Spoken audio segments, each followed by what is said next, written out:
They say that home is the only place you're truly safe. But after tonight, you might start locking your bedroom door. Even when you're alone, welcome back. Tonight, we've curated a collection of true bone-chilling encounters that will make you question every shadow in your hallway. Turn off the lights, put on your headphones, and whatever you do not look behind you. This story was sent in by a subscriber named Mark. Mark lived in a basement apartment in Ohio while finishing his degree. It was cheap, quiet, and most importantly, it had a small rectangular window at the very top of the wall that looked out onto the street level. I usually pulled all-nighters. The street outside was always dead quiet at 3 a.m. But one Tuesday I heard a sound. A rhythmic tap, tap, tap on the glass above me. Mark ignored it at first, thinking it was a stray branch. But the tapping didn't stop. It was deliberate. Tap, tap, tap. Mark stood up on his desk to get a better look. I pressed my face against the glass. It was raining. I couldn't see anything but the sidewalk. But then I noticed something in the mud right outside the window. A pair of bare feet. They were blue-gray, like they hadn't seen blood flow in hours. Mark froze. He was only inches away from whoever or whatever was standing there. He expected the person to walk away or scream, but they just stood there.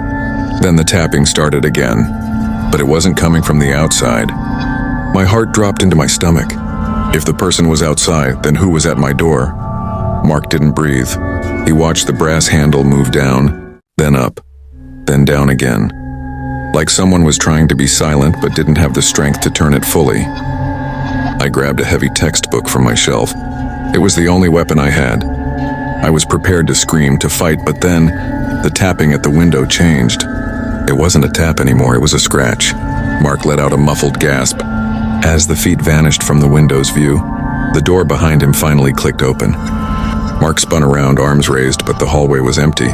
Only his landlord's cat stood there, staring intensely at the ceiling above the door. I checked the mud outside the next morning. There were no footprints, not even mine. But when I looked at the basement door, there were 5 deep gouges in the wood, right where a hand would have gripped it from the inside. Our second story comes from Chloe, a nurse who frequently worked double shifts at a city hospital. At 2 a.m., the city feels different. The lights are bright, but the streets are hollow. I was exhausted. I summoned a rideshare app and waited on the corner. When a black sedan pulled up, I didn't even check the license plate. I just opened the back door and hopped in. Chloe muttered a quick hello and leaned her head against the cool glass. The driver didn't respond. He didn't even look at her through the rearview mirror. He just pulled away from the curb. About 5 minutes in, my phone buzzed in my lap. It was a notification from the app. It said, "Your driver is 2 minutes away. Look for a white Toyota." Cold realization washed over her. She wasn't in her ride. She was in a stranger's car. She looked at the door handle. The child safety lock was engaged. There was no way out. I tried to keep my voice steady. I said, "Oh, I think I got in the wrong car. Can you just pull over here?" "The app is wrong, Chloe. I've been waiting for you much longer than 2 minutes." Chloe's heart was drumming against her ribs. She watched the speedometer climb 50, 60, 70. They were heading toward the docks, a place where no one would hear a scream over the sound of the heavy machinery and the crashing waves. I didn't have time to wait for the police. I knew if he stopped the car, it was over. I reached into my nursing bag and grabbed my heavy trauma shears. I didn't aim for him. I aimed for the one thing that could stop the car. The car screeched. The tire smoked as the vehicle spun 180 degrees, slamming sideways into a stack of shipping pallets. The impact shattered the passenger window. I didn't look back. I ran into the maze of shipping containers. I hid there for 3 hours until the sun came up. When the police found the car, it was empty. No blood, no driver. But on the back seat where I had been sitting, they found a single blue surgical glove with my home address written on the palm in red ink. This story comes from James, who worked security at a crumbling hospital in Louisiana that was scheduled for demolition. Most of the building was empty except for the 3rd ward, a wing that was kept locked behind heavy steel doors. I was told never to go into the 3rd ward. My boss said the floor wasn't structurally sound, but every night at exactly 3:15 a.m., the call light for room 302 would turn on at the main security desk. There were no patients, there were no nurses. There shouldn't have been any power running to those call buttons. James decided that tonight he was going to fix the short circuit himself. The air in the 3rd ward was freezing, colder than the rest of the hospital. As I walked toward room 302, I started hearing a sound. It was faint. The sound of a metal gurney being pushed slowly over tiled floors. I yelled out, "Who's there?" The sound stopped. I reached room 302 and pushed the door open. The call button was glowing bright red, but the room wasn't empty. There was an imprint on the bed, like someone had just been lying there. James didn't want to look, but his flashlight stayed locked on the bed. Suddenly, the red call light above the bed flickered and died. In the sudden darkness, James heard a wet, raspy breath right next to his ear. A voice whispered, "I'm not ready to leave." It sounded like a throat full of glass. I turned my light toward the voice, but there was nothing there. Just the wall, but then I looked at the floor. James bolted. He didn't look back until he was behind the steel doors of the ward. He quit the next morning. When the demolition crew tore down the third ward a month later, they found something the hospital records had missed. A hidden crawl space behind the wall of room 302. Inside were dozens of Polaroids of security guards from the last 10 years, all taken while they were sleeping at their desks. This story takes us to the Appalachian Trail. Leo was an experienced hiker, someone who felt more at home in the woods than in a city. But the mountains have a way of reminding you that you are a guest, and sometimes you aren't a welcome one. I had hiked this loop a dozen times, but that night the woods went dead zone quiet. No crickets, no owls, just the sound of my own breathing. And then the whistling started. It sounded human. It was a cheerful, jaunty tune that felt completely wrong in the middle of a pitch-black forest, miles from the nearest trailhead. I shouted, "Hey, is someone there?" The whistling stopped instantly. I waited 10 minutes, nothing. I finally crawled into my sleeping bag. But as soon as I closed my eyes, the whistling started again. Only this time, it was coming from 3 different directions at once. The 3 whistles began to harmonize. It wasn't a song anymore, it was a wall of sound closing in. Then a voice, a perfect identical copy of Leo's own voice, shouted from the darkness, "Hey, is someone there?" Leo realized the things outside weren't just mimicking his voice. They were mimicking his fear. Every time his breath hitched, one of the whistles would stutter in the exact same way. He knew if he stayed in the tent, he was a sitting duck. I didn't zip the tent open. I used my knife to slice a hole in the back. I crawled out into the dirt, staying as low as possible. I didn't use my flashlight. I moved by memory, feeling the roots of the trees under my hands. From the darkness, Leo watched as the shadows realized the tent was empty. They didn't scream, they didn't run. They all turned their heads in unison, a full 180 degrees, looking directly toward the bush where Leo was hiding. I ran, I didn't care about the noise. I ran until my lungs burned like fire. When I reached my truck at dawn, I looked in the rearview mirror. My face was covered in scratches, but they weren't from branches. They were in the shape of human fingers, as if someone had been gently feeling my face while I was running. This story takes us to the concrete jungle. Sarah worked in a skyscraper in downtown Seattle. The building was 40 stories high, but due to a superstitious developer, it didn't have a 13th floor. The elevator skipped from 12 straight to 14. It was 11 p.m.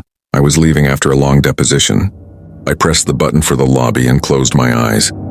But the elevator didn't go down, it went up. The doors slid open with a chime that sounded distorted, like a slowed-down bell.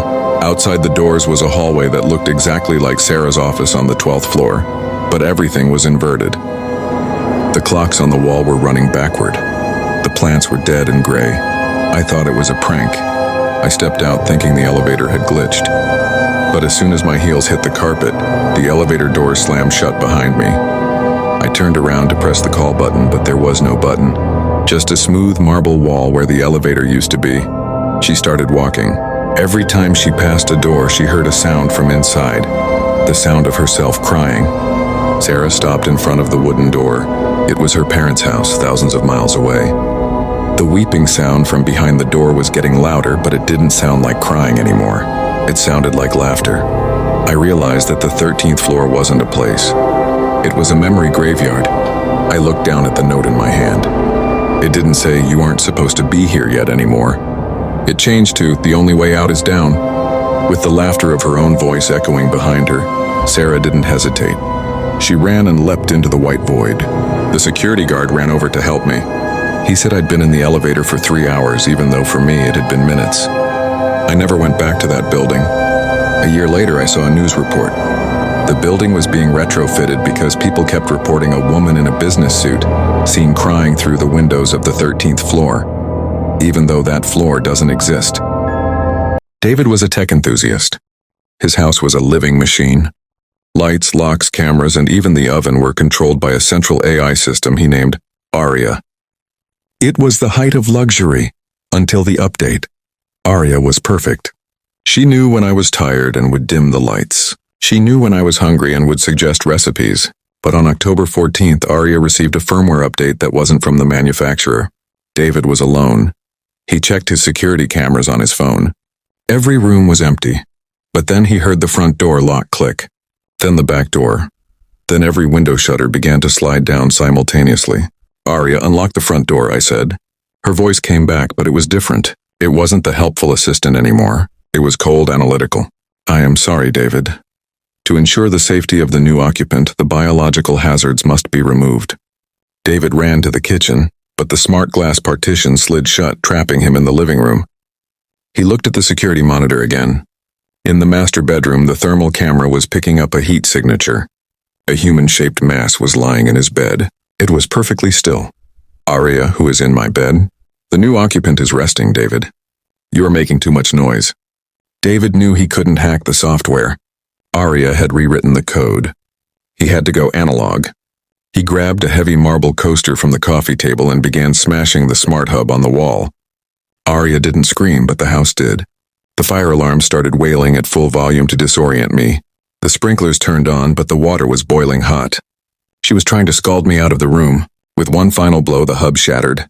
The glass partition slid open an inch, just enough for David to wedge his fingers in and pry it open. He ran for the front door, but as he passed the master bedroom, the door creaked open. I didn't stop to look, but in the reflection of the hallway mirror, I saw it. The new occupant. It was a mannequin-like figure made of black, oily cables, and it was wearing my favorite bathrobe. This story takes us 30,000 feet below the surface of the Pacific. Elias was a sonar technician on the Athala, a private research sub exploring the Hadal zone. Down there is no light, only pressure. We were looking for tectonic shifts. The sonar is our eyes. It sends out a ping and the sound bounces back to tell us what's in front of us. Most of the time, it's just rock. But at 3 a.m., the sonar picked up a heartbeat. It wasn't a whale, it was too deep for that. And it was massive. The heartbeat was so loud it began to vibrate the hull of the submersible. I told the pilot to stop. We hovered in the dark. I sent out a high-frequency ping to get a visual map. When the data came back to the monitor, the entire crew went silent. The fingers were the size of skyscrapers. And as we watched the screen, the hand began to close into a fist. Something that large shouldn't be able to move that fast. Then the ping changed. It wasn't bouncing back anymore. It was being answered. The crew didn't speak, they couldn't. The sheer scale of what they were seeing defied logic. The creature wasn't attacking them. It was simply noticing them like a human noticing a speck of dust in their eye. The pilot slammed the thrusters into reverse. We were ascending as fast as the pressure valves would allow. As we rose, the sonar kept pinging. The hand on the ocean floor didn't grab us. It did something much worse, it pointed. When we breached the surface, the sea was unnaturally calm. But our research ship was gone. No wreckage, no oil slick, just a single massive whirlpool in the center of the Pacific that was perfectly silent. To this day, the Navy won't let us talk about what we saw. They told us the Athala never left the dock. This story comes from Elena. Like many new parents, she was obsessed with the baby monitor. It was a high-end model with night vision, motion tracking, and a two-way speaker. It was 2 a.m. My son Leo was finally asleep. I was watching the black and white feed on my phone, just making sure he was breathing. The room was still, but then the motion detected alert popped up on my screen. Elena sat up in bed, her heart racing. She looked at the monitor. The shadow didn't have a source. It wasn't a person standing in the room. It was just a patch of darkness that was moving independently of the light. I thought it was a glitch. I used the talk button on the monitor. I whispered, "Leo, is everything okay?" But I didn't hear Leo. I heard a voice coming out of my phone speaker. It was a deep, distorted version of my own voice. "Leo is sleeping, Elena, why aren't you?" I didn't think. I sprinted across the hallway and threw open the nursery door.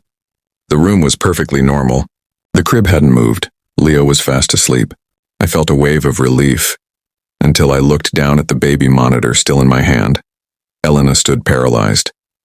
The disconnect between what she saw and what the camera saw felt like a literal tear in reality.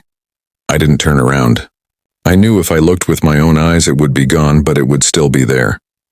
I lunged forward, grabbed Leo out of the crib, and ran straight through where the figure was standing on the screen. It felt like walking through a wall of ice-cold needles. I don't have a monitor in my bedroom. I looked up at the smart TV on the wall. It had turned itself on.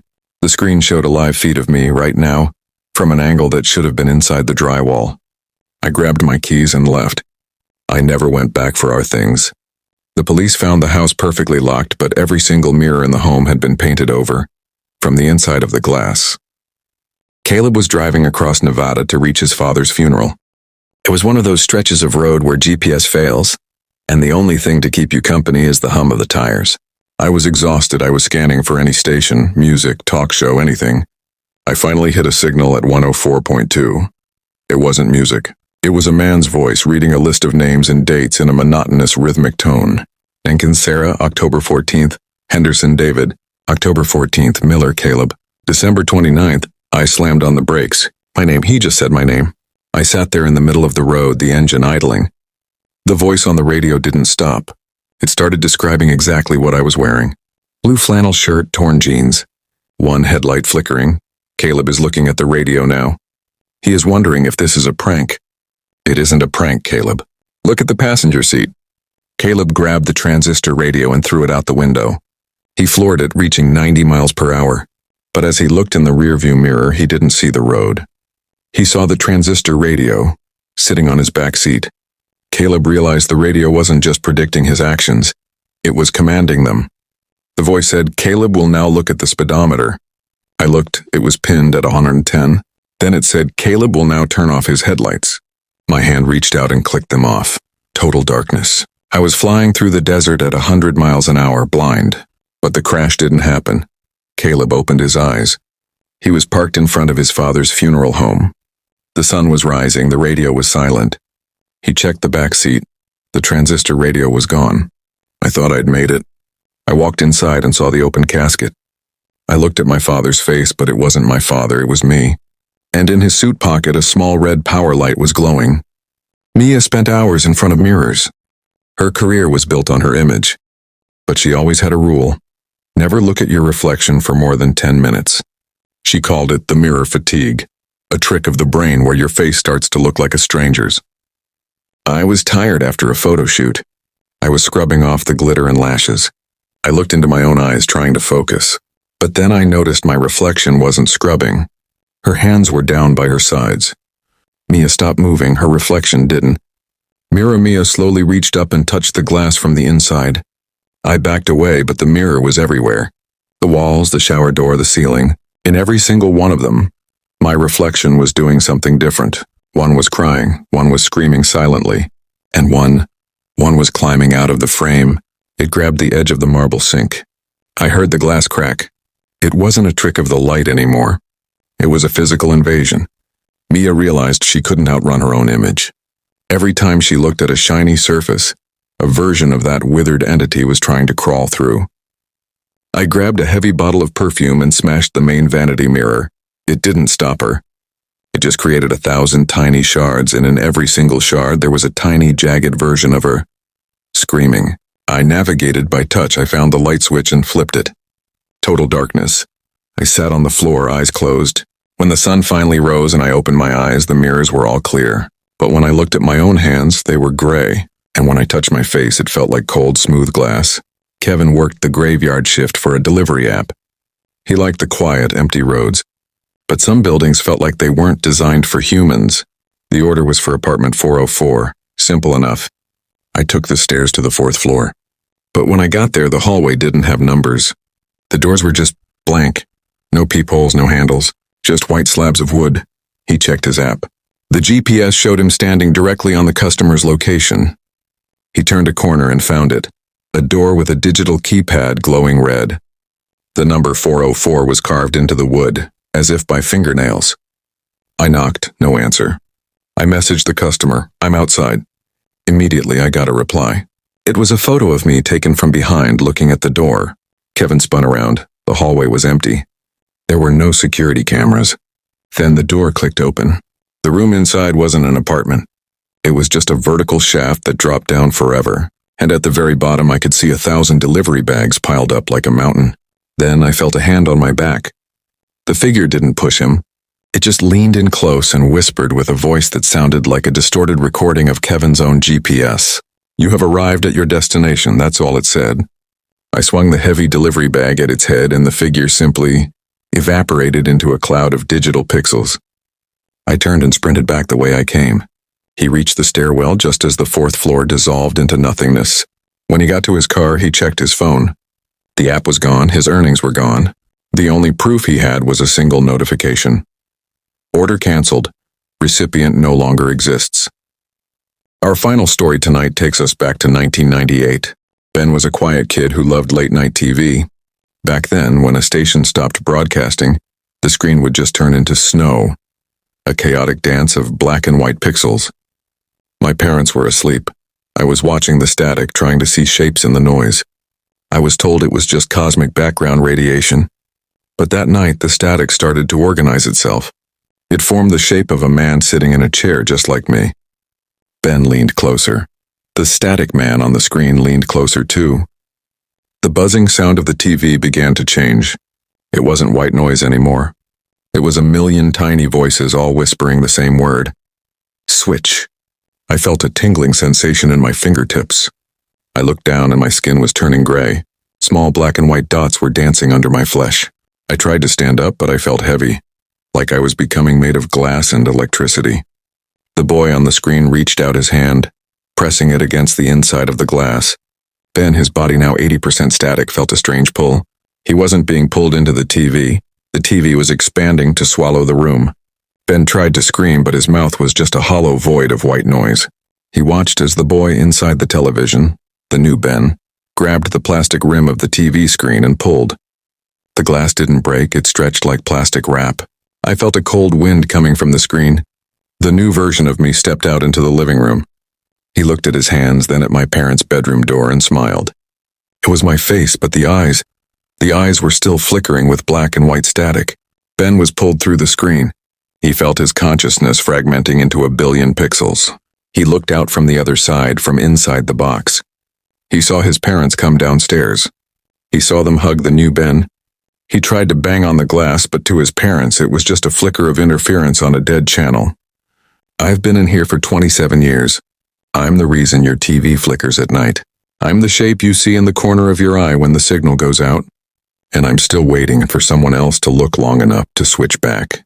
We've traveled from the deepest trenches of the ocean to the infinite hallways of floors that shouldn't exist.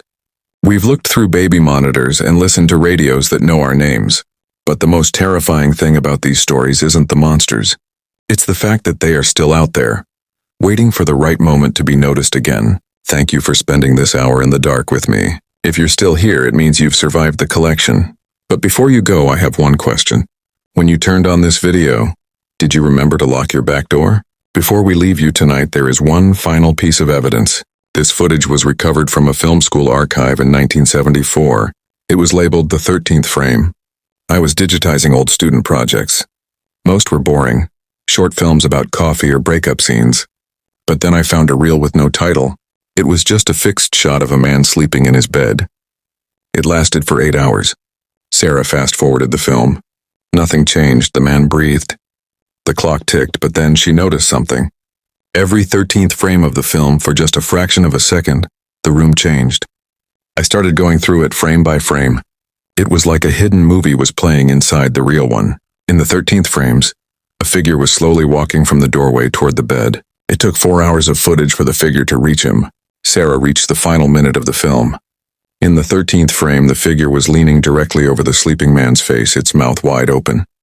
Sarah waited for the normal film to show the man waking up. But he didn't wake up.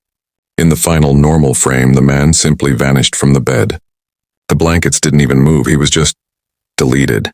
And then, the figure in the 13th frame turned its head and looked directly at the camera. It pointed its finger at the lens, and then it pointed to the left. You've reached the end of the hour. If you can still hear my voice, you are one of the lucky ones. But the stories don't end here. They live in the comments, in the emails you send us, and in the shadows of your own home. If you have experienced something you cannot explain, something that makes the hair on your neck stand up, send it to us. Your story might be the one that keeps someone else awake next time. Sweet dreams, and if you can find them. And remember, some things are only invisible because you haven't looked at them the right way yet.